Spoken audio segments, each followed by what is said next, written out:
ready to get started. Hopefully you've had a chance to visit the book room and gather up some materials you can use in your classroom. If not, when we have a break, you're welcome to go around and we can show you where that would be located.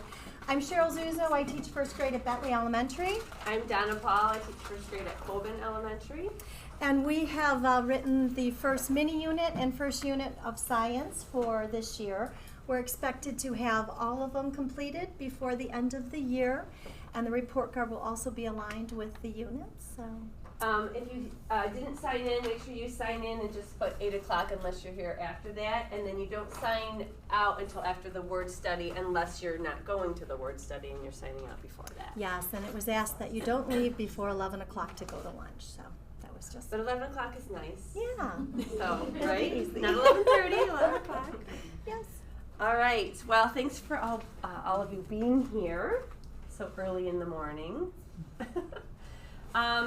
We are going to start with a little inclusion activity.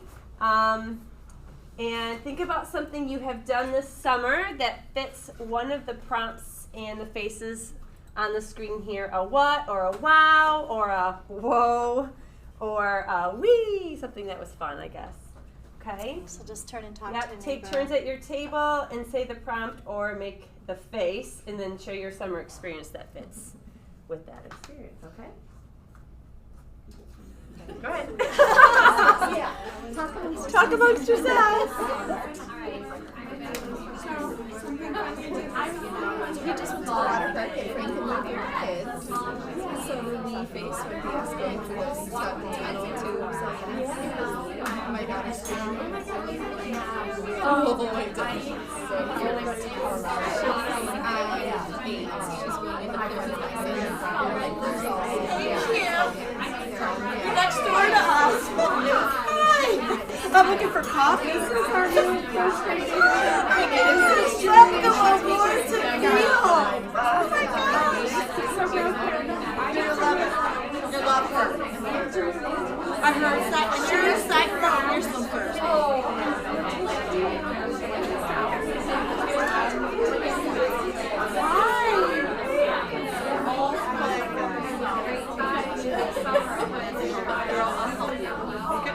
We will get in a minute, true. Yeah. Get me in trouble.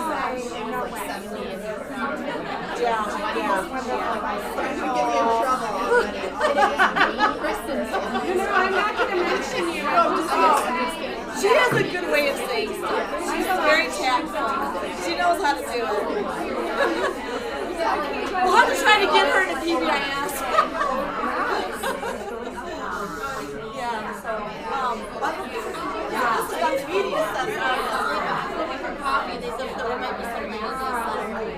We're all next door, so we want to spend our kindergarten teacher. Like, there's another new people. Diane, do I get to stay? No, it's rare. Well, there's a lot of changes because we had a lot of new grades added. So we're not all in the same week. We can say here. One time she added 2 years in a row, and then you don't move for 5 years. It's just kind of.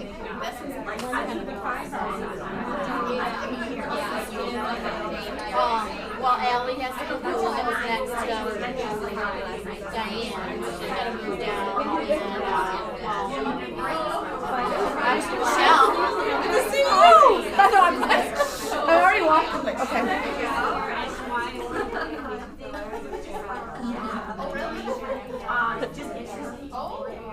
My sister got married. All right, let's get back together and finish up. We have a quote from the NGSS. All students, no matter what their future education and career path, must have a solid K-12 science education in order to be prepared for college careers and citizenship. So the district does realize that students are making different routes, not just going to college. So it is a basis and a foundation for all areas of life. So they're really making sure that all the students are prepared with their science skills. You want me to do this one? I am a literacy scholar asking the field to devote more time to science and social studies. And this is a little video that we're going to watch from Nell Duke. She's a literary scholar, but she's asking us to realize that science and social studies should be embedded and integrated into our language arts curriculum and doing it more. So they are expecting us or want us to do more science and social studies, like 2 hours A week. a week. So more than just like your Friday and things like that. And integrating it into your literacy block, which I think a lot of us with our nonfiction and things like that, we're trying to put that more into our block. So I'm going to click on this and then we'll watch.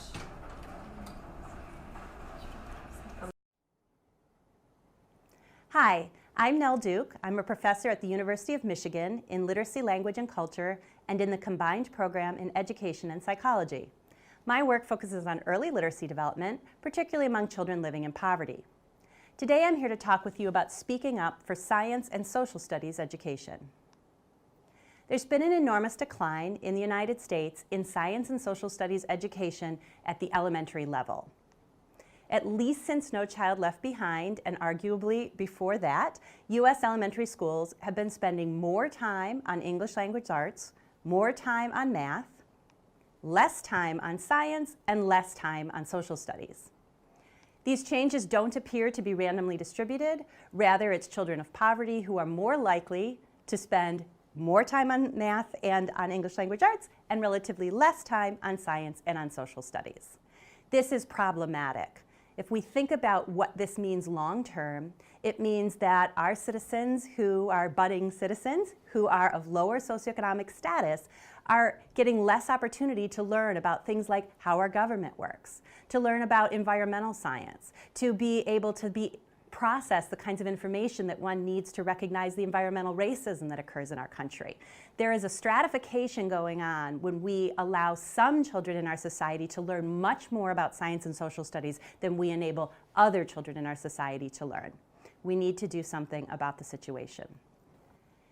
This decline in time spent on science and social studies education at the elementary level in the United States is going to be detrimental to science learning. We can assume that if less curricular time is devoted to science in the elementary grades, kids are going to have lower science achievement than they would. And in fact, there is some data from the National Assessment of Educational Progress, for example, that sees a relationship between the amount of time that's reported to be spent on science education and students' science achievement.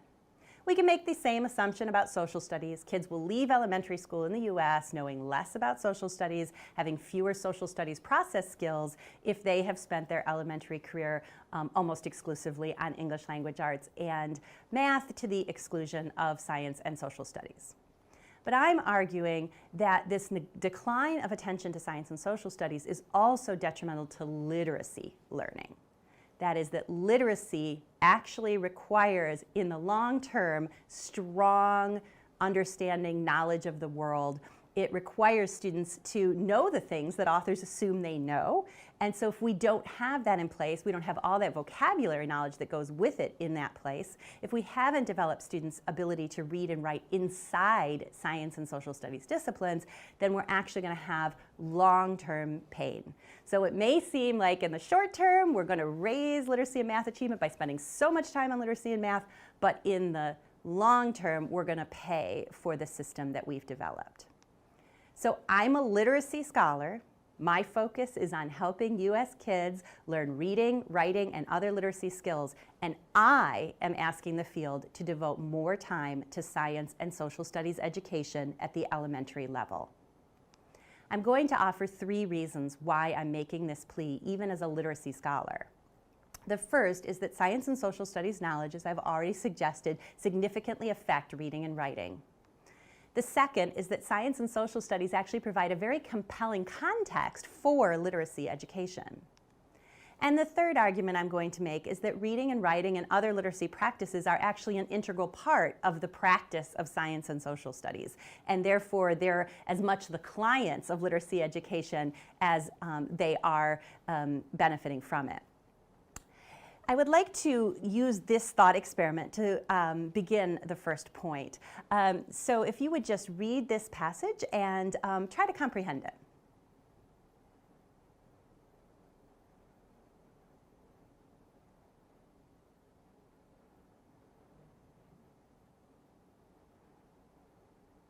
My guess is that most of you anyway, had difficulty comprehending this passage. It wasn't that you couldn't read the words that are in the passage fluently, but rather that overall you couldn't construct much meaning with this passage. This is because the passage is about cricket. And I'm told if you know about cricket, then this is an easy passage to understand. But if you don't know about cricket, it's a difficult passage to understand.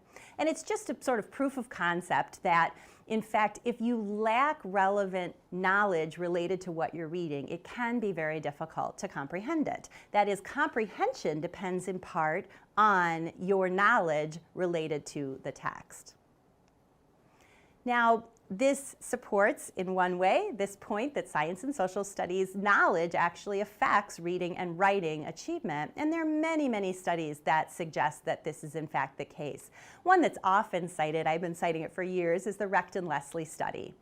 And in this study, they put together a sample of students who were either good readers or poor readers as measured by a typical norm reference standardized test of reading achievement.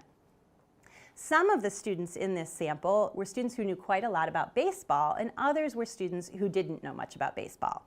And they made sure that the knowledge was distributed across each of the groups, good and poor readers. So you had good readers who knew a lot about baseball, you had good readers who didn't know a lot about baseball, poor readers who knew a lot about baseball, and poor readers who did not know a lot about baseball. Then all of the students were asked to read a passage that described about half an inning of a baseball game. And they had a measure of their comprehension of that passage. It involved reenacting and also describing what they had just read. What they found in this study was that the poor readers, based on that norm reference standardized test of reading achievement, the poor readers who knew a lot about baseball actually had higher comprehension than the good readers who knew very little about baseball. What this study suggests is simply the power of world knowledge, that it's so powerful that it even rivaled, in this case, just general reading achievement in terms of affecting the comprehension of a passage. Now, this is one study, but there are really many others. For example, Priebe, Miller, and Keenan have a study that has very similar findings that was done much more recently. And there's also lots of research that shows in different ways the ways in which how much world knowledge you have predicts long-term reading achievement. So there's lots of reason to think that reading comprehension is highly affected by one's world knowledge. Although there's less research in writing, there's also some there that suggests that topic knowledge, how much you know about the topic you're writing about, has an impact on the quality of that writing. So even in the domain of writing, we can make an argument that science and social studies knowledge is important to literacy achievement. There are a number of reasons why we think that knowledge related to a passage is so influential on reading achievement, and I'm going to share some of those with you. So one way that knowledge is really helpful is in terms of processing vocabulary. So you can just handle vocabulary that you encounter when you have more conceptual knowledge, and of course you know more of the vocabulary. And thinking back to the example I gave with the cricket match, you can imagine that if you knew all of that information about cricket, and in particular if you knew those vocabulary words, the passage would have been easier for you to understand. We also have some evidence to suggest that more world knowledge actually allows you to handle new vocabulary better. So even if you don't know the words in the passage or in what you're reading, if you have high background knowledge, high knowledge relative to what you're reading, you'll be able to manage the new vocabulary you encounter more effectively.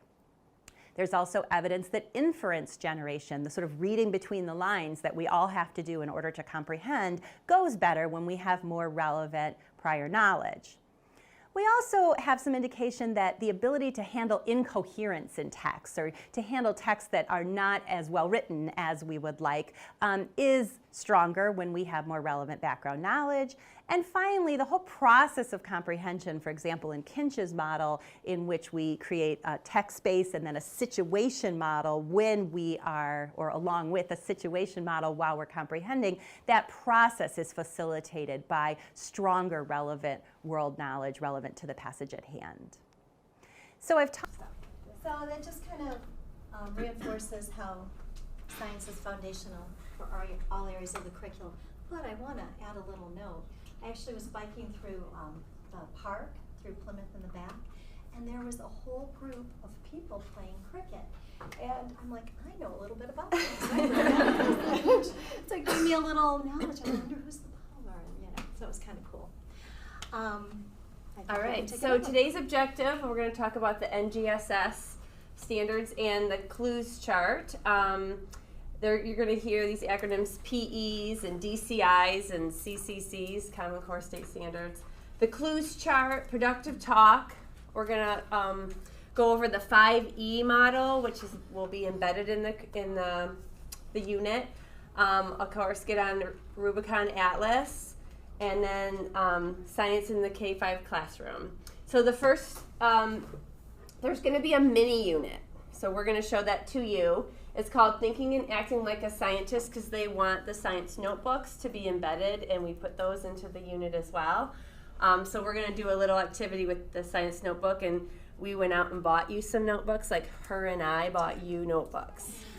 So that you could do a make and take here and have a notebook set up to have with your, Tomato with your It classroom. is also this mini unit, a similar one is going to be done in kindergarten. So your kindergartners from next year, Yeah. they'll be familiar with the whole science notebook routine. So that'll be really nice. So I think we're doing it K1, and maybe 2 is also doing the mini unit. Yeah. Just so everyone can become familiar. Yeah. So the mini unit, will we need to teach that every year or just this year because it's a I kickoff? think every year. because just it's to different refresh. stuff. Yeah. And it's a pretty cool experiment that they get to do with bubbles. Yeah. And we'll go over that with you. And then there are 3 units that we kind of talked about. Some of you weren't here. So the first one that we're, the space unit, Starlight, Starbright, that's what we're going to go over today. That's the first unit we have finished. And then the second unit is structure and informational processing, but that's more like your plants and animal structure, which is if you've taught second grade, it's kind of that trickle down. They did moons and stars and then they did plants. And then I'm not sure, someone said that the last one, sound and light, was 3rd grade. I don't know if 2nd grade did anything like that, but And we started the second unit, but we didn't get through it. yeah. Is this the order we teach them in? Yeah. Okay. Yeah. And we did not just sit down and create this, her and I. It's from the Phenomenal Science. So they've had like Central Michigan, Michigan Virtual University, Oakland Schools. They created this Phenomenal Science unit, and we just kind of looked it over and made it like PCCS and put it on Rubicon in a format that was accessible to you. And made some really good changes and put the science notebook and the clues chart into it because some of those pieces were missing. But it has a good storyline and it helps with this clues chart that they want us to use. I know it was hard to use the clues chart when they gave it to us because we didn't have the questions. We had to come up with all that stuff. So that's in there, and you'll feel really supported when you have to use this. And we'll talk about how to use it, where to put it, and all that stuff. All right? All right, so I'll do this one. Sure. Science and engineering practices, some SEPs. They are your behaviors that scientists engage in as they investigate and build models, theories. And you'll see them embedded in the curriculum. We'll show you where they are, so you don't have to worry about are they in there? Because they will be in there, and you don't have to worry about it. And then the disciplinary core ideas. These are your science standards: key organization concepts, problem-solving tools, your underlying principles and disciplines. And then the cross-cutting concepts. And in 1st grade, they're mostly like cause and effect and looking for patterns. And those are your underlying themes that have value in the discipline of science. And they're all intertwined in here, and that's the 3-dimensional learning that they are putting into that, which is part of our. And then you can do the 5Es. So the 5Es, the 5E model is not linear. You can jump around. You can evaluate, engage, explore, explain, go back and evaluate. The way we've put the units together, it's more of an inquiry model, so we're not feeding the information to the students. We're kind of letting them come up with the questions and kind of discover what some of the answers could be or aren't. So they're going to be going back and forth in this model. So you'll hear a lot about the 5E model and This is it. And when you look at Rubicon Atlas, you'll see on the left side, you'll see these words saying, today's lesson we're going to be engaging. In today's lesson we're going to be exploring more. Maybe we're elaborating on something. So you'll see those words in there as you look at the unit. Mm-hmm. And this just explains a little bit more about it. Engaging means capturing an interest, why and how you're doing it. Exploring is common experience. What if we did this? Let's test that. You want to talk about those ones? Sure. Elaborating application for deeper understanding, explaining, constructing content, concept, connect to concept, listening critically, and then evaluating, self-examination of progress and knowledge, demonstration of understanding. So we do not have paper and pencil assessments for science. It's more product-based. It's more, you're looking over to see if their learning is reflective in the products they're creating. So it's a different process than we're used to with paper and pencil. Choose A, B, C. Yeah, project-based, and then you have your science notebook that you can look at how they're drawing and explaining and representing what they've learned. Yep. All right, and these couple slides kind of just in other ways explain what the science and engineering practices are. It's what the students will do, and then the disciplinary core ideas is what students will know, and then the cross-cutting concepts is how they're thinking. Is it cause and effect? Are they thinking about patterns? Things like that. And again, it's almost the same thing. What they do, what's happening, what's the problem, and explaining what they know, and then again, what they're thinking. Explain it again. They're just giving you lots of different ways. We to will think have about the slideshow shared with you because there are some links and there's a virtual bulletin board, so parking lot. Making thinking visible. We want the students to be able to share what they're learning and be able to use productive talk. And I don't know if anyone's using productive talk in their classrooms now. Can you expound on that? Can you add on to what Kim has just said? We want children to do more discussion with the instructor as well as amongst each other. There's going to be a whole PD on productive talk when we go back to school that first week that's going to be presented. So we use it in my classroom, and there's some little hand signals that also go along with it. Sometimes my students want to add on, so they would do this little hand signal to add on, or if they disagree, and then I could say, oh, why do you disagree, Dan? And share what you're thinking. So it's more about sharing thinking and teaching children a way to feel comfortable sharing what's on their mind and not just being an observer, but actually a participant. And embedded in the unit, we have links that if you have it up on Rubicon, if you have the tab up in the lesson, if you don't just print it off, but you can click on it, and we have a whole sheet of talk moves. You'll see it say talk moves, or you'll see it say productive talk, and if you did the math training, math talk. Those are the kinds of same sentence stems that you'll be using. So hopefully throughout your curriculum, you'll just be using some of that language with them. So making your thinking visible is through productive talk, making it visible, and then they give you some of the sentence stems, like I think because, I observed, I predict because, who would like to add on to that, who would like to rephrase what so-and-so said, just to get kids who aren't not participating into the conversation. I don't know why that's showing up there. I think it's making thinking visible in a product. So Modeling. Sorry, I don't know why that's. Click off of it. Do you know why this is showing up here? No. Just glad it's working. Should I exit it? I think it just says productive All right. talk. Well, productive Model. talk, and then the other one is modeling. There we go. Modeling through their science notebook.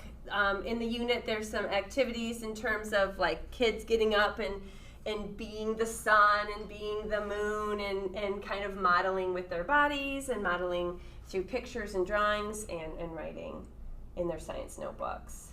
And then the clues chart. The clues chart always gets people all up in arms. How many of you have used the clues chart? Yes. How many of you have a difficult time putting the clues chart up or finding a spot for it? Yeah.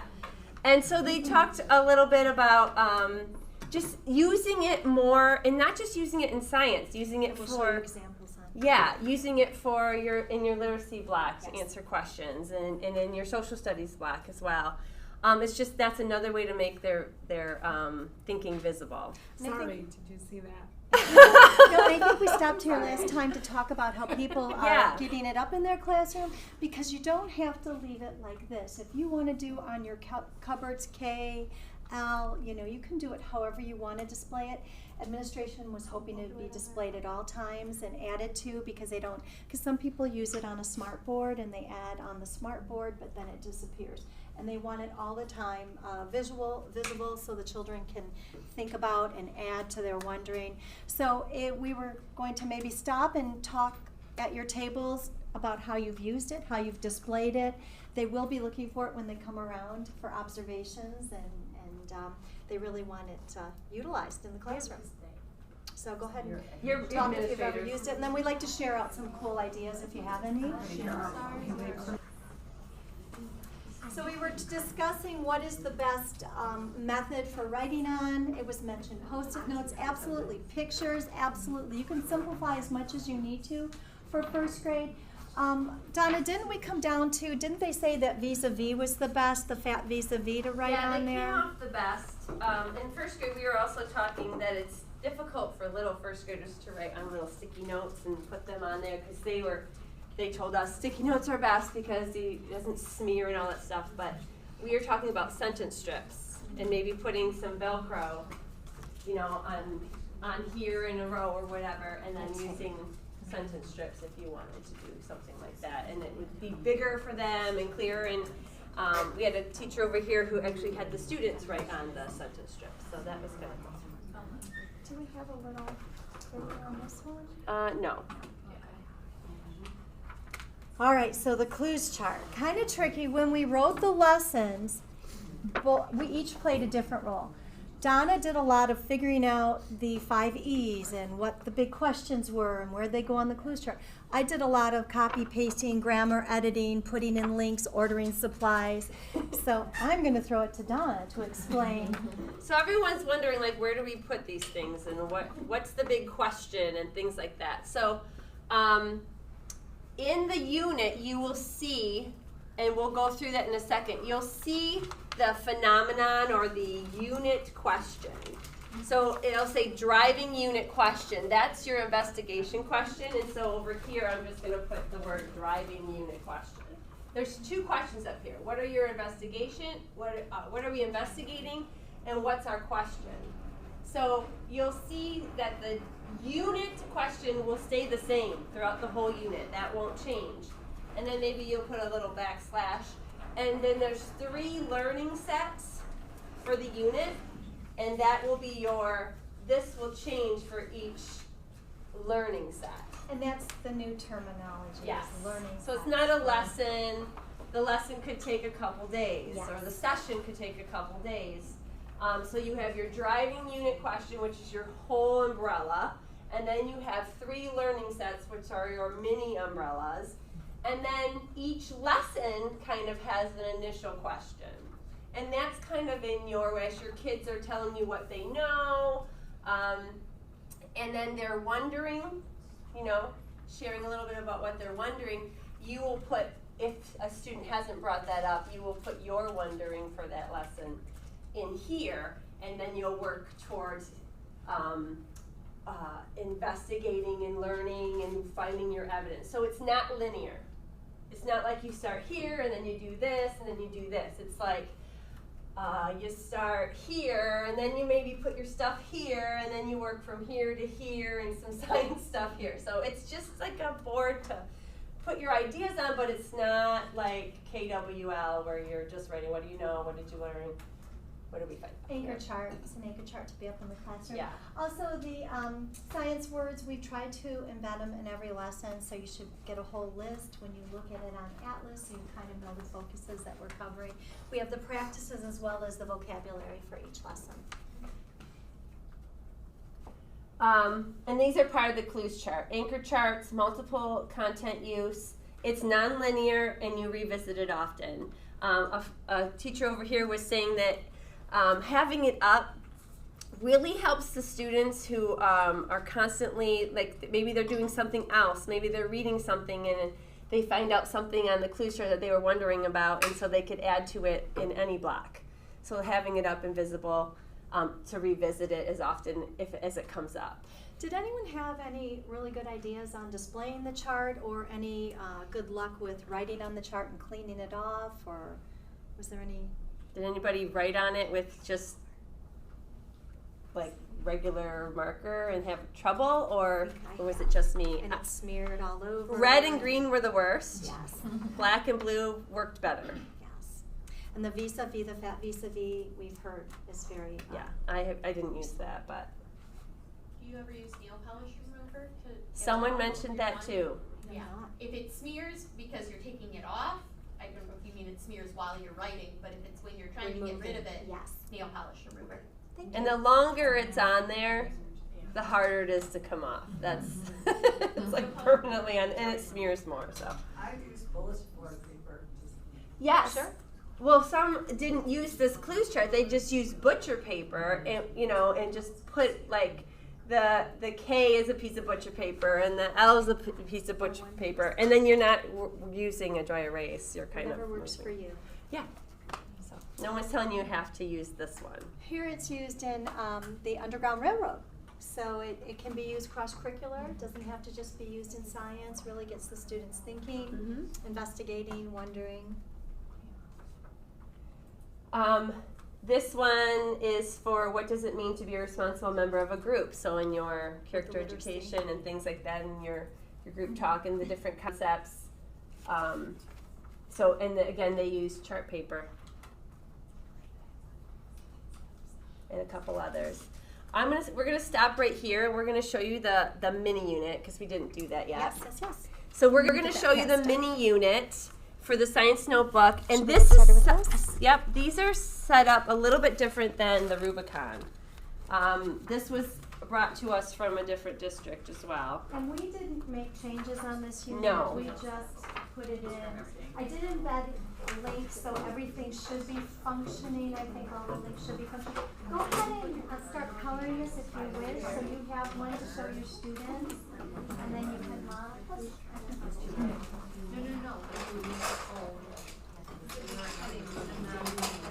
Yes, everything I requested that we talked about. So I was just blown away that the district was so generous. Every student will get their own notebook. You don't have to bring anything to the table, just use the chart.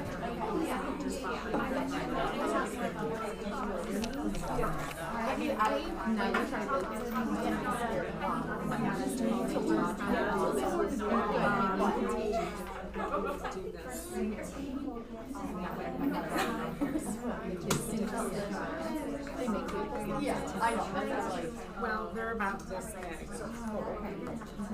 You scan it in. I scan in my printer and I just print them out.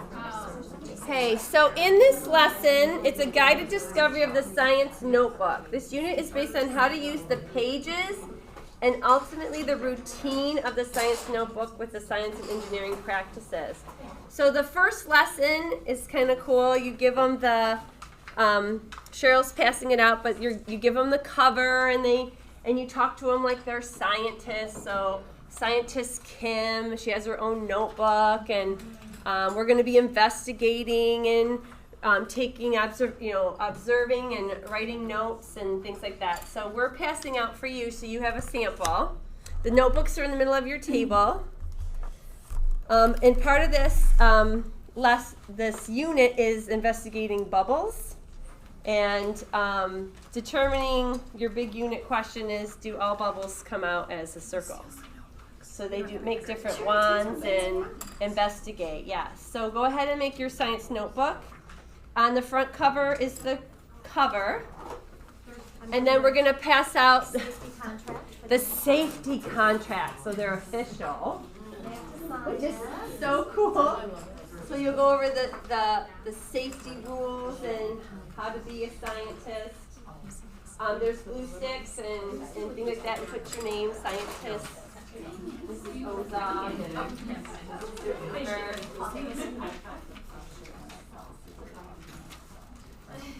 contract will go on the inside of the cover.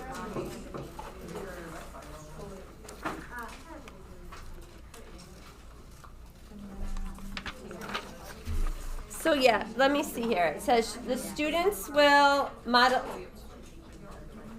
You'll model the science notebook. Explain where to be keeping your science thinking. On the inside cover will be the science notebook expectations, and the contract will be the first page. If you look at these bullets down here in the teach, it'll tell you exactly where those things go. Yes. And just so you know, we did not script this for you. We know you are professionals and you don't need us to tell you word by word what to say to your students. And you, yes. So we bulleted these and showing them to how to use this note. All the supplies will come. There'll be a big container of Dawn dishes. You'll get the pipe cleaners, the 4-inch bubble one. Everything will come to you. They're hoping to do this at the beginning of the year. It's 9 lessons for this unit, the mini unit. Try to get routines in place and students become familiar. So you should have everything. The container will look like this with all of your materials, and they will be replenished every year, including the notebooks and glue sticks and chart paper and everything. So We all get one of these. everyone will get one of those. At least just a little one on one side. Oh, you're being sarcastic. So Amy had a question about the second lesson, and I said it to a couple tables, but ultimately we just gave you, it says, activate their prior knowledge with that question, what is a scientist? So that would be your first, your second page, because the first page was your contract. So then, and you could put it on the back of that, or you could do the next page. However you feel you want to manage this. I mean, we didn't tell you exactly that's how you have to do it, but if you accidentally put the expectations on the first page and not the cover, you will be okay, right?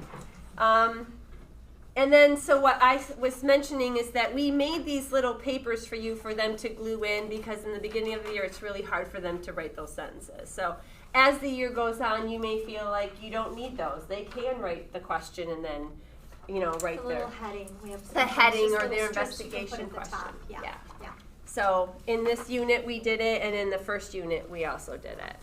And remember, we just kind of pasted this one, so it says ask for donations. It's going to be coming to you. Don't have to ask for donations. So they're all gonna get a notebook, we're gonna get another? Yes. Okay, Yes. perfect, thank Yeah. you. And glue sticks will be coming, and It probably won't last the whole markers. year, but at least it'll We'll get start you off. started. Yeah. We Yeah. don't want extra expense for teachers. Yes. So, how many of you are done with gluing your notebooks and things like that? How many of you feel good about having a notebook ready and having time to color the cover? In the beginning of the day, you're trying to color the cover so the kids see it. So hopefully you found that useful and productive and a good use of your time here. So if you get your laptop out, we're going to get on to Rubicon so we can show you where this is, and then share with you where to find also the Starlight Starbright unit. If you are new to the district or haven't got into Rubicon in a while, it's on our website.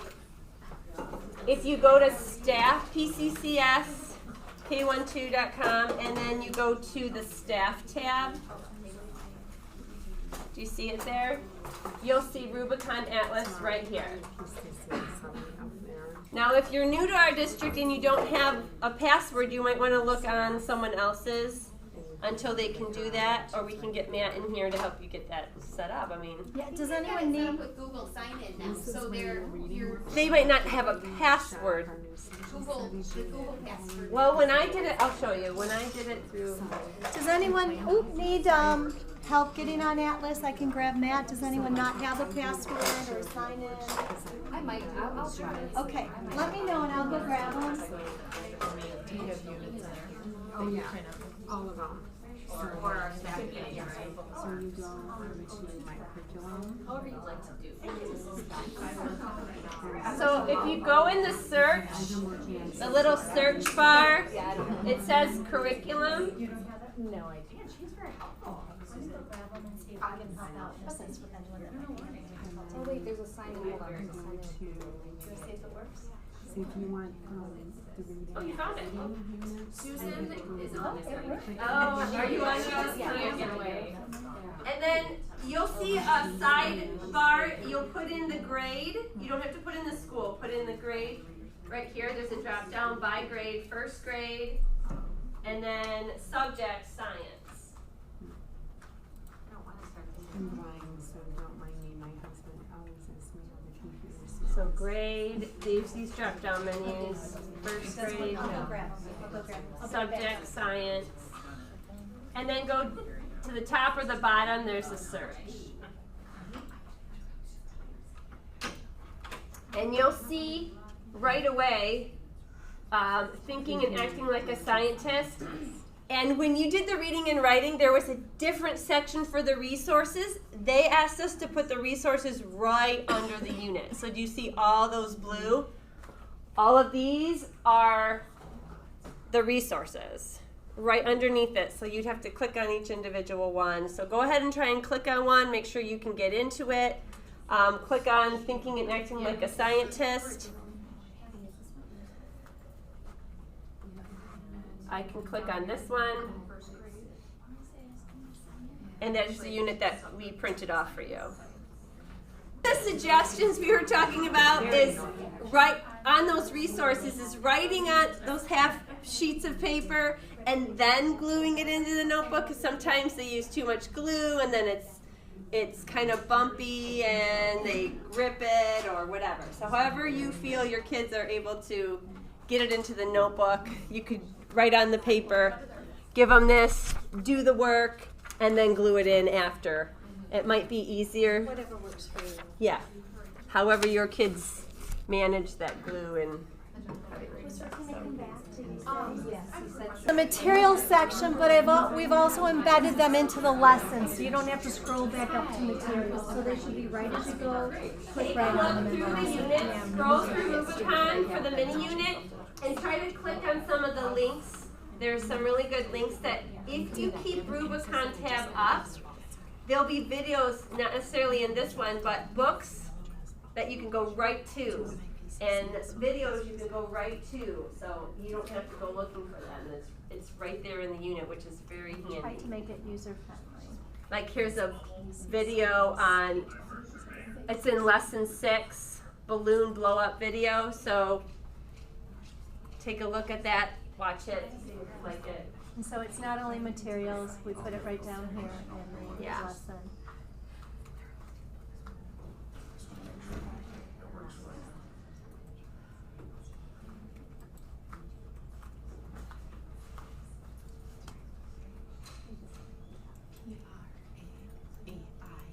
It's so tiny for you. Because oh my God, I can't see the next year. And my husband's always like, how does that sit so? Yeah. Just go to the dollar store and get it. No. If I have glasses, it's like double vision. Because I had eye surgery and there's nothing they can do to get it. But I can't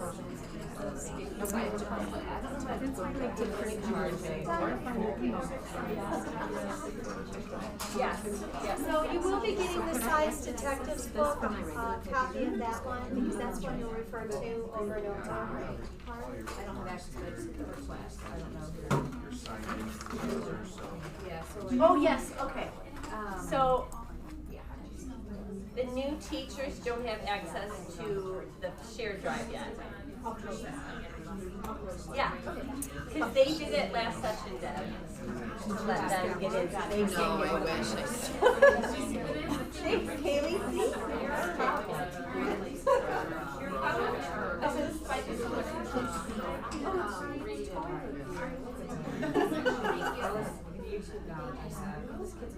Oh, you know this kid? and he just opens the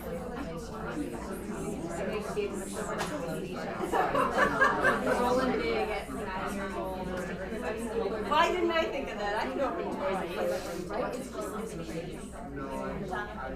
I feel like Starlight, Starbright. Yeah. No weapon. Right. Structure and functions of plants and Yes, because there's nothing in there. They just put the headings in to let us know what common disease is. Okay, thank you. Third one. sounded like Yes.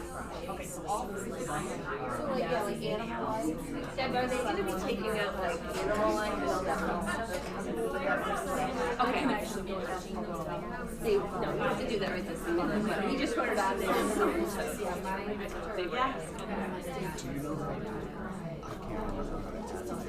Does anyone have any questions at your tables for the mini unit? Reviewing it, any thoughts or Because questions? we're going to go into the Starlight, Starbright, the Phenomenal Science units and show you how it's structured. So if you want to go into Starlight, Starbright, if you go back. It should say add a pen and it'll, and then you can take and adjust this. Do we want to talk about unit at a glance? Yeah, They should have a draft. I just want to make sure that they're up. Okay, so if So you're ever there, if you go back to, can- it might be Starlight, Starbright. Right there.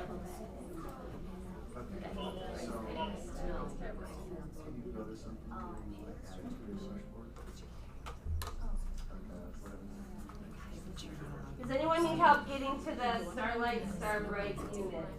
You know what? Some of them need us to request permission. For Starlight, Starbright? Yeah. Are you coming down from a different grade? I don't teach first grade. Oh, that's probably why. That one you got. PDF? Yeah. You guys get some PDF? Yes, I did, the first thing, I think So just to explain how the unit is organized in Rubicon, we've got at the beginning your disciplinary core ideas, okay, and they're color coded by each learning set. And then you have your learning set questions up here, and then how many lessons are in it, and how many estimated days. Those are our estimates, not like set in stone. We were going to come on day 18 and make sure that you're on lesson. And they would be whatever. how many sessions? So that Yes. just some lessons are split apart into a couple sessions.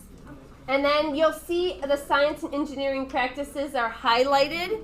If you look down at your unit, you'll see them highlighted, and then you'll see which ones you're going to be addressing in this particular unit. And these learning set questions, like I said on the clues chart, are your second question after your investigation, the whole unit. And you can kind of make a little note on that if you want. Donna, where is this? This is just the organization. You're not No, but looking I at would this. like that.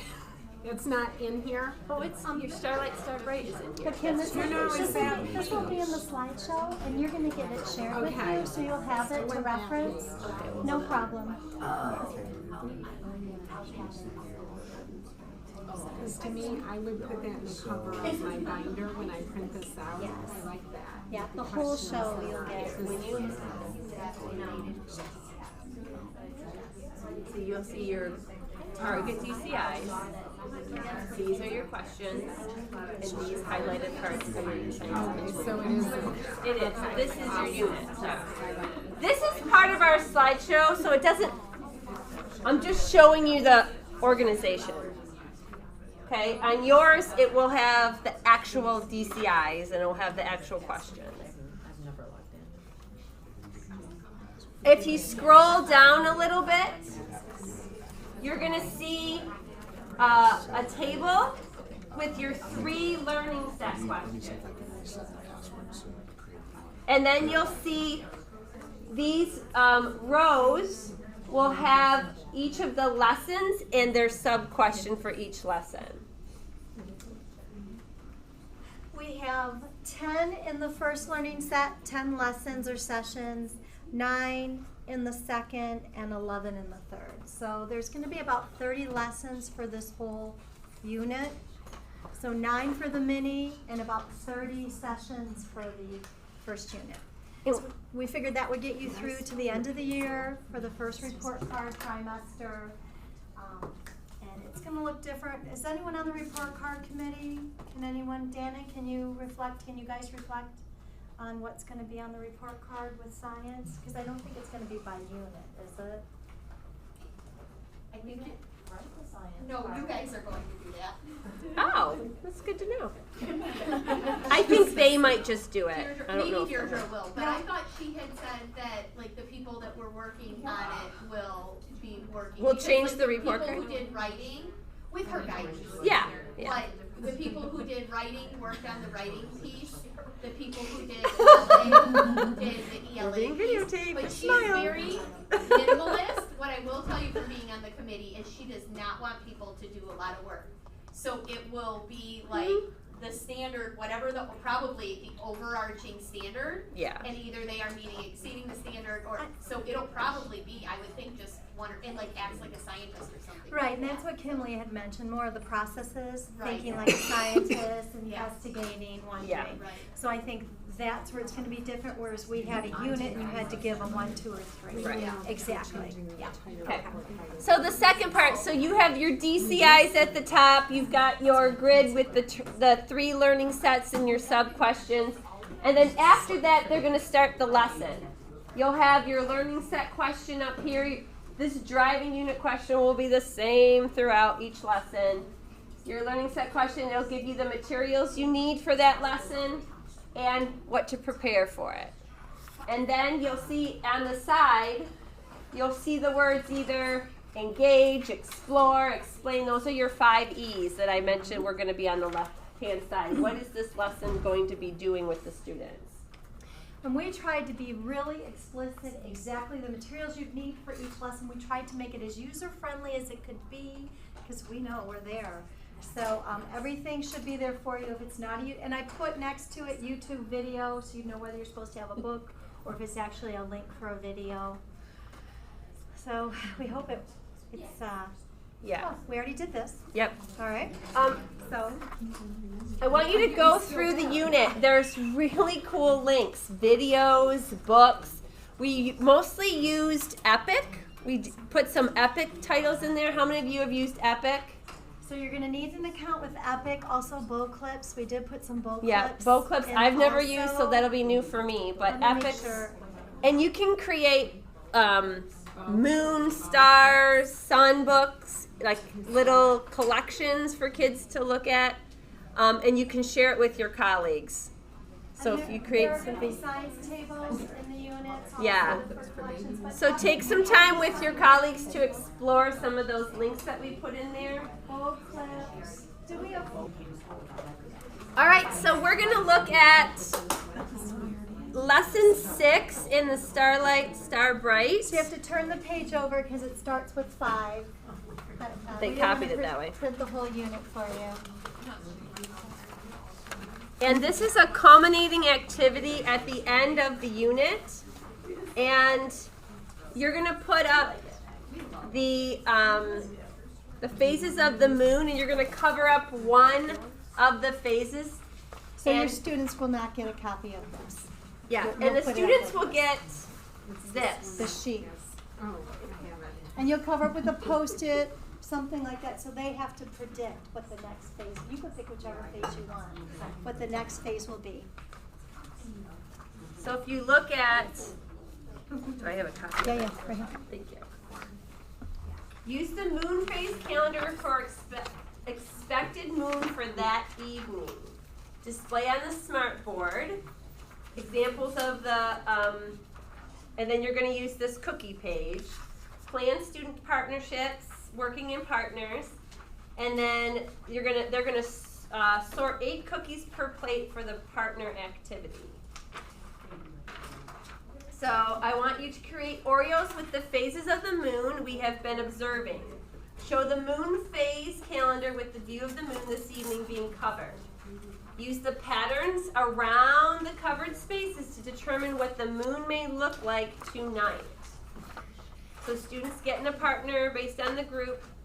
You the could- teacher's guidance. And we talked about doing it individually, so you can see if each child, how they're progressing, so you can use it as a summative assessment to see that, oh, you're getting all of the phases, but yours are all eaten or something like that. We have little knives for you, but you can use popsicle sticks. Or and- your finger. Or your fingers. And the teachers at the last session were really creative. What they did is they just took it apart and then they just scraped away what they needed to scrape away rather than breaking apart the cookie. So they just scraped used the one half, they carefully, yeah, so that was a little bit easier.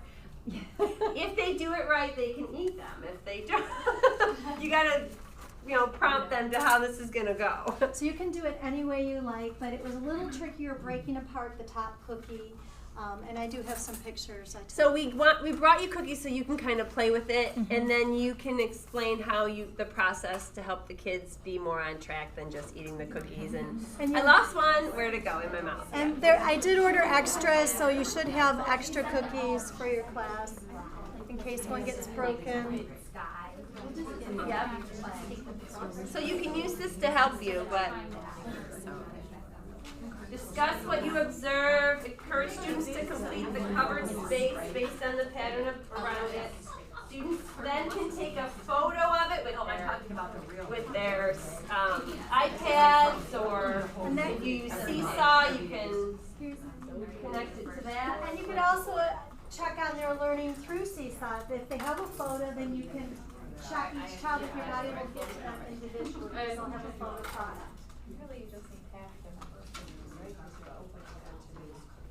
Well, you're opening them or they show. Talked about maybe the first two you model with them, show them how to do it, they all do it together, put it on there. And then slowly release that responsibility to them as they finish the phases. Like I said, we didn't script it for you. You know your kids and what they can handle. There's also an option for them just to draw it. If you feel like this group cannot handle cookies, you can also draw it.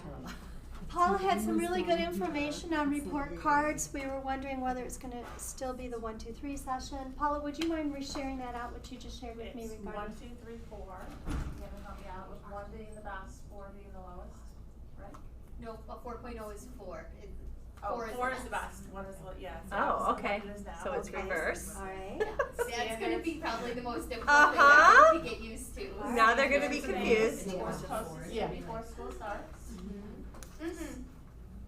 I thought The first report card is a November. conference. We would get it before November. Remember, she said that there's too much going on in August. So it would probably be at the first hour PD where we have the before school, the 2 hour. I think that was, I thought I recalled that was what she was saying. I was at class 1. Oh, that's right. Yes. Yes. Canned responses, Paula said there'll be responses. There are 150 Okay, of them, that's right? good. We have a limit, 20 canned responses, Okay. both positive and room for improvement Okay. responses. Great. The behavior is adjusted and minimized. There aren't quite as many behavior comments. Are there going to be drop downs for comments? That's what they're saying. Yeah, Oh. there are like 20 comments. Oh, and then that's there's only I didn't one, hear that part. Sorry. There's only one comment area. Period. For the Oh, whole report. for card. every Really? area. So there's not a comment For area each for section. each section. There's one. So there's the drop down menu and then the comment section. And Deirdre's vision for that comment section is a sentence that says, I know your child and here's what I know about your child. Okay. Like not a novel. Uh-huh. I do know your child. I'm not just filling in numbers here. Okay. Perfect. That's good. Well, as we were saying to some of the groups, this would be one of your summative assessments. There's another summative assessment, it's a project, writing a letter to an astronomer and letting him know the best time to come see the class, when the best full moon would be. So they're going to be products, and I guess you'd use that information to put a 1, 2, 3, 4 on the report card. Great. All right, so this time is just you knowing that you're supported. You can rely on your colleagues. You can contact us, the Curriculum Center. They are going to clean up some of the old units that are in there, so just kind of weed through those.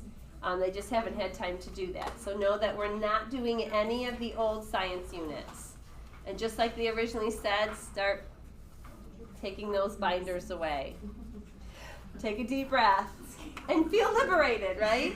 And so, like for me, I print off the lesson. I like to have the hard copy in front of me, but also I keep saying this over again, keep that tab open to get to those links. It makes life so much easier for finding the videos. We did a lot of work for you for that, so use that. It will help you. Or just accessing the shared drive. Yeah. If you click on this link, there's a spot where you can ask if you're having an issue and give a possible solution, or just put in the issue. And this will be referred to by the science department to make sure that we're following up and taking care of any problems you might have. So click on that. If you have any questions or concerns, you could put them there.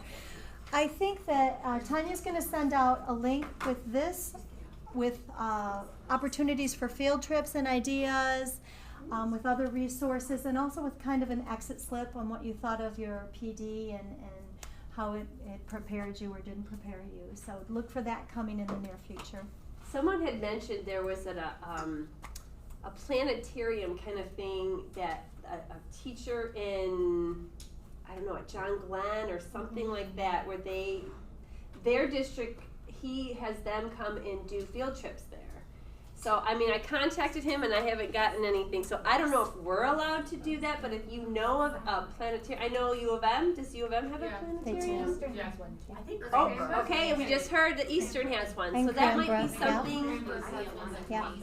So And those might be if good you've taught celebrations second of grade, life. I don't know if any of them have resources. Did they have anything like that when you taught second grade, Kim? But that would be a really cool experience to go. At the end of the unit, kind of something. Yeah.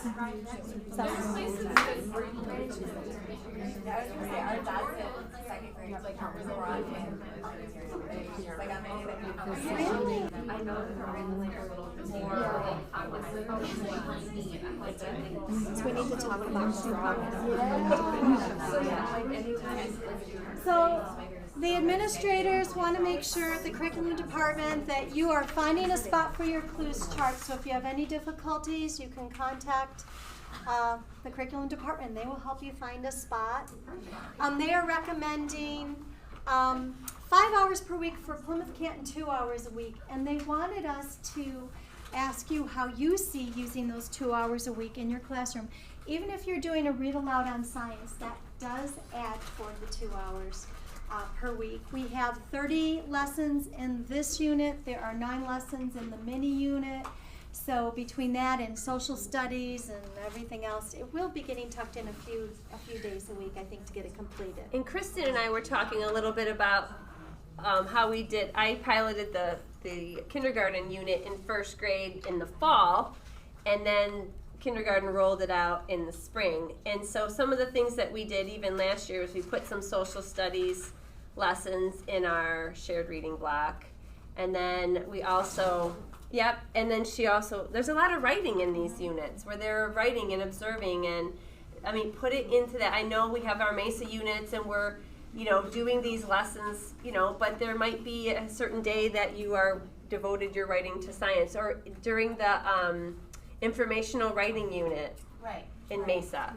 And just looking at whatever the objective is Yeah. for the reading or the writing unit, if you're not doing exactly what the Right, that our book reading or unit is whatever. saying, but you're meeting the objective with our science Yes. or with our social Right. studies, then you are doing it. That's true integration. Integration of the content. Cross-curricular, and that's exactly Yeah. what they're looking for. Especially that's what we do in K1 too. We're always crossing the curriculum.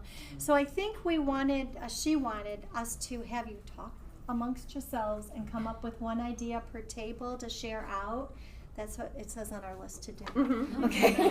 So if you wouldn't mind doing that, just so we check that one off the So list, use and then this we'll time go to around. plan with your team a little bit about how that would look in your classroom, or where you could put that. I think Kristen had a good idea with the informational writing, or maybe in the beginning of the year, some of these lessons start off with reading a book and then discovering what you're going to be looking at. So We'll take a come look. around maybe 10 minutes and share out if that's okay.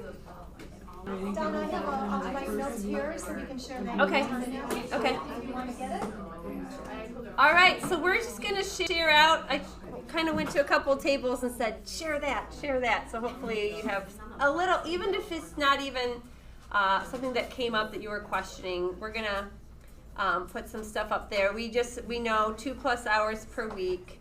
So if we want to start over here, is there anything that you would like to share about how you were thinking, when you would start this, or how you would start, and how you would integrate it into the other areas? I think we talked about starting earlier than we typically would start. Okay. Then we might Start with the mini lesson? Yes. Okay, a little bit earlier. I think that's something else so start the mini lesson a little early. Anything else? Good? Okay, how about over here? We talked about having a longer science class on the day when we don't have our special. Okay, on the no special day. And I was even thinking too, like Fridays. I feel like Fridays are such a great day to do like hands-on things. So maybe having like a longer science class. Yeah, we did math 4 days a week, and then we didn't do math on Friday. Okay. But we also found, like, with the curriculum that we would put it into, if we had more lessons to do, we put it into our reading or our writing block. Yeah. All right. How about over here? We said the no special day also. Yeah. Did you do that in the past as well? Yeah. Okay. Is there any way, were you thinking in terms of, like a block or a couple more days? Because trying to not just do it on one day. Right. Like in the past, the animal unit to me was so integrated with reading and writing. Right. So hopefully, These as long can as be there's a like lot that. in there too, so you can, as long as you're keeping those standards from the basic units in mind of what I'm supposed to be hitting, if you can squeeze them in do there. that, you can. Yeah. Might be a week that you're doing more science, but it's in your reading time. Right. You're actually reading, so. Okay, perfect. Thank you. How about this table over here?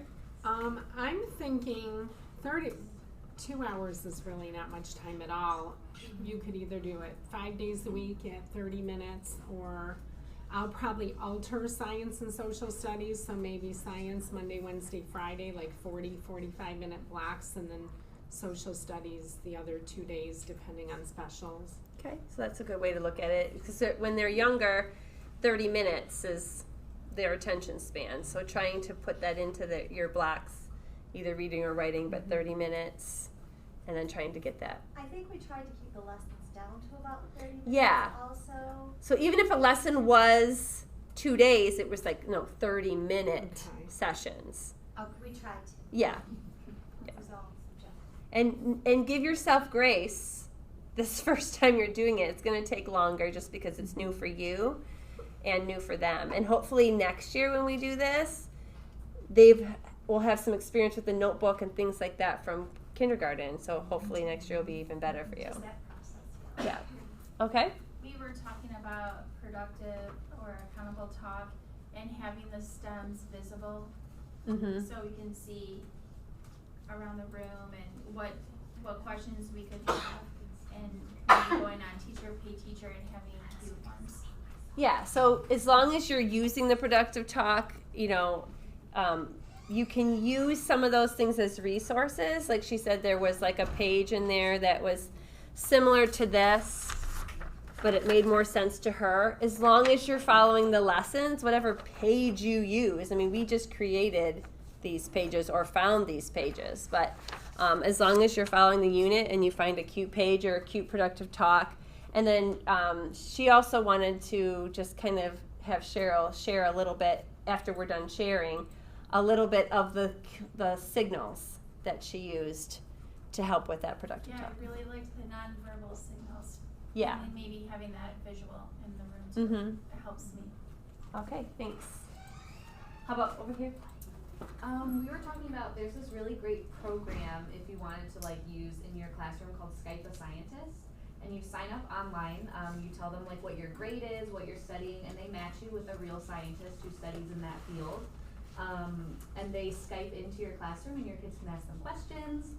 Your boyfriend does Yeah, it? my boyfriend is a volunteer with the awesome. program. That sounds so cool. Yeah, he studies spiders and bees. So any classroom around the world, it doesn't have to just be in the United States, who is studying the same thing, gets matched with him. he does K-12, so he does little kids and he does big kids too. And they ask him questions, he shows them around, he shows them his spiders and his bees. And it's really fun, and it's free. It's a volunteer-based program. Obviously you can donate, and they have really cool stuff. And also, if the time doesn't match up, like if there's no time that works for both you and the scientist, you can pre-record your students asking questions, and then they will record a video as if they're answering them live, and it's super fun. That's so look into that. That would be so cool, kind of that virtual field trip kind of thing. So SkypeAscientist.com, because some of the friends at this table have already gotten there. And that time would count as the hours toward science, yes. And I know that in our classroom at snack time, I always show a little snippet or video, and so I'm tucking it in every day there. That'll be a 10-minute. Yeah, and Mystery Doug, people mentioned, my students love it. And that's a really great way to practice your productive talk, because I can pause it, and people can add to something, they can share their thinking, they can show evidence. I had my principal come in when that was going on at snack time. But I had an amazing productive talk conversation with my students during that time, and it worked out really, really well. So, when in doubt, put Mystery Doug on. Yeah. And then, so this back table, would you like to share? Well, one of the advantages we have at the beginning of the year is that they can't read for long amounts of time. So at the end of the year, if your kids were reading for 30 minutes. So I mean, we've got more time at the beginning of the year during our reading block and our writing block, because they can't write for a long amount of time. They can't. I never thought of it that way. I like that idea. So it does open up a little more time in your day. Those first couple of weeks. So for me, I was saying, we wouldn't start this for like 3 weeks in to create stamina or whatever, but actually doing the mini lesson earlier, because they need more direct instruction, and that might work out really nice actually. So I like your perspective on that. All right. Well, thank you for sharing. And Cheryl, can you help add to that? Like, I was talking about just some of the signals that I had in my classroom, so I knew that they wanted something else than what to participate. So like, for getting a drink of water, I used a W. So I knew that they wanted a drink of water and they weren't asking a question. If they needed to use the bathroom, I just used a signal like this, so it was different than what and they wouldn't interrupt the conversation. Absolutely. And then Cheryl said that there are some signals that she created in her classroom to help with productive talk, so that she kind of had a heads up about whether they wanted to add to something or they wanted to repeat something. Can you share and some so of that? I didn't create them, I found them online, and I know Christy Schwartz, I believe she embedded them into the productive talk program that you're going to see the first week of PD, as well as I think she's making handouts for everyone, so everyone will have the visuals. I was also mentioning that they are out there online on Teacher Pay Teacher and Teacher Resources, really cute little cutouts of the students doing all the different signals for productive talk, and also for using the bathroom. We come up with, the class decides in our classroom what they want for the bathroom signal. It might be a salute, or it might be, I need a tissue, it might be tapping your nose. That way you have these visual clues and they're not interrupting the class. So those are also resources that are out there and online. Yeah, and you're welcome to use those, those resources, as long as you're just sticking with the productive talk and the way that we want students to engage in conversation, to make sure that all students feel included, whether they have the answer or not. That they're hearing and understanding what's happening and being part of the lesson. Okay? So to summarize, to get at 2 hours plus per week, mini lessons incorporated cross-curricular into all areas of our classroom. Some longer science sessions on no special days and Fridays. That was doubled up by another table. Connect with reading and writing. 5 days a week, doing the block, 30 minutes to 45 minutes, because we know that we might plan for 30 minutes, but something's going to go wrong and it might be a little bit longer. Productive talk visible with clues charts and anchor charts that would always be up in the classroom. SkypeAscientist.com and Mystery Doug would be ways to incorporate science into the day that are fun ways. I also mentioned the videos at snack time, connecting to the scientific thought. Reading and writing blocks, beginning of the year, because students don't have strong skills yet, doing a lot of science reading and writing for the little people. And something that I just, when you were saying that, some of the things that we would do, like if there is some cutting that they need or some prepping, like with math, doing that like in the morning before you actually do your lessons. So make sure that if there's something that the kids need to do, that might be a morning routine or something that morning that you give them as an activity to do. If they're creating something or if they're cutting something out, like we need this for science today, so your job this morning is to cut this page out and glue it in your notebook for when we need it. So try to wondering what we're going to be doing, and the whole approach is, and I'll kind of give you an example. We started the second unit on plants and plant systems, and we were just going to give them all the materials, and that's part of the lesson, and say, okay, plant the seed. But you're not telling them how to plant it, you're not telling them how much soil to put in the cup, you're not telling them how deep to plant the seed, that it needs water, that it needs to go in the window. So they're taking a different approach rather than giving exact directions on what to do every time. They're going to be asking their neighbor, how deep are you putting? And then you start with the lessons on what does a plant need to survive, and how will it grow, and what will be better conditions. And why didn't yours grow? Why did yours grow and yours and why didn't did grow? yours? What did you do differently? Do you want to make changes on how you planted it? So then you get to do it again and see if it makes sense. A whole different approach to science rather than just feeding the information. We want them to discover, oh, that's why my bubble wasn't a star. It just won't become a star shape unless you're on SpongeBob. Yes. Are there any questions or? Now you have this time to continue to talk with your colleagues, ask us questions. We leave at 11. Please don't leave before that. You can use the bathroom, do what you need. But use this time to look more into the lessons or to ask us questions that you may need. All of you have been very helpful, even to us. Thank you so much. You've been so just kind. Thinking about all of this. I'm so glad that you came and that you are receptive and appreciative of the work that we're doing.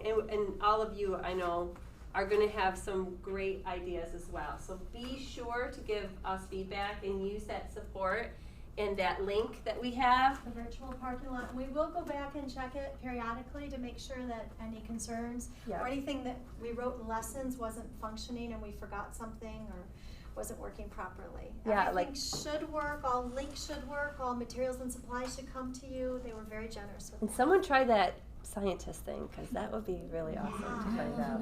And if you find any leads on planetarium or anything like that, let us know, because we can share that out with other people.